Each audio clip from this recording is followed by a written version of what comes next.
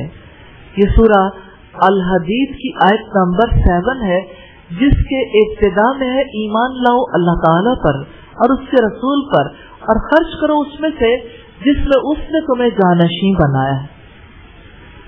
اسی طرح رب العزت نے فرمایا قُلْ لِعِبَادِيَ الَّذِينَ آمَنُوا يُقِيمُوا الصَّلَاةَ وَيُنْفِقُوا مِمَّا رَزَقْنَاهُمْ سِرًّا وَعَلَانِيَةً مِنْ قَبْلِ أَنْ يَأْتِيَ يَوْمٌ لَا بَيْعٌ فِيهِ وَلَا خِلَالٌ. میرے بندوں سے کہہ دیں جو ان لوگوں میں سے ایمان لائے ہیں کہ وہ نماز قائم کریں اور جو ہم نے انہیں رزق دیا ہے اس میں سے کھلے اور چھپے خرچ کریں، اس سے پہلے کہ وہ دن آئے جس میں نہ خرید و فروخت ہوگی اور نہ کوئی دوستی. یہ سورہ ابراہیم کی آیت نمبر 31 ہے. تو اللہ تعالیٰ کے ارشاد رزقناہم میں اس حقیقت کی طرف اشارہ ہے کہ یہ مال و متاع جو تمہارے قبضے میں ہے تمہاری اپنی قوت اور ملکیت کے بلبوتے پر تمہیں نہیں ملا، بلکہ یہ تو اللہ کا رزق ہے. انسان کہتا ہے میرا مال میرا مال. جس مال کو وہ حاصل کرتا ہے وہ سب کچھ کہاں سے اس نے حاصل کیا؟ انہی میں سے نا جو اللہ نے پیدا کیا. زمین سے کچھ نکلے یا زمین سے نکلنے والی چیزوں سے آگے کچھ چیزیں بنائی جائیں یا سروسز بھی ہو تو انہی کاموں کے لیے ہے نا. تو اللہ کا رزق ہے، اس نے عطا کیا ہے، اسی نے نوازا ہے. تو اللہ تعالیٰ نے سارا مال خرچ کرنے کو نہیں کہا بلکہ کہا ہے مما. من کا مطلب ہے سے اور ماں کا مطلب ہے جو. مما جب یہ اکٹھا ہو جاتا ہے اس میں سے جو، یعنی وہ سارا تمہارے لیے لیکن کچھ ہے جو آپ خرچ کرو گے. تھوڑا سا حصہ خرچ کرنا مطلوب ہے جس سے آپ اپنے جیسوں کو فائدہ پہنچاؤ گے اور دین کے کام بھی کرو گے. تو جن لوگوں پر خرچ کرنا ہے ان کا ذکر نہیں کیا. ان کی بہت سی قسمیں بھی ہیں، ان کے بہت سے اسباب بھی ہیں. جہاں کہیں بھی خرچ ہو اللہ کی رضا کے لیے ہو، اللہ کے قرب کے لیے ہو تو قرب الہی کا ذریعہ بنے گا. غزوہ حنین میں 6000 قیدی اور 24,000 اونٹ اور 40 بکریاں اور 4000 اوقیہ چاندی غنیمت میں حاصل ہوئی تھی. نبی صلی اللہ علیہ وسلم نے ان میں سے ایک چیز کو بھی نہیں چھوا. سب کچھ صحابہ کرام میں تقسیم کر دیا اور خود خالی واپس تشریف لے آئے. یہ صحیح بخاری کی 4337 نمبر روایت. سیدنا انس کہتے کہ ایک آدمی نے نبی صلی اللہ علیہ وسلم سے 2 پہاڑوں کے درمیان کی بکریاں مانگی. اس سے آپ سے کہا محمد تمہارے پاس اتنی بکریاں وادی بھر گئی، ایک مجھے بھی دے دو. آپ صلی اللہ علیہ وسلم نے اسے کہا ساری لے جاؤ. وہ آدمی اپنی قوم کے پاس آیا اور کہنے لگا اے قوم اسلام قبول کر لو، اللہ کی قسم محمد تو اتنا عطا فرماتے ہیں کہ پھر محتاجی کا خوف ہی نہیں رہتا. یہ مسلم کی روایت ہے 6021 نمبر پر. ایک دفعہ بحرین سے خراج کا مال آیا اور مسجد کے صحن میں انبار لگ گئے. نبی صلی اللہ علیہ وسلم صبح کی نماز کے لیے تشریف لائے. صحابہ فرماتے ہیں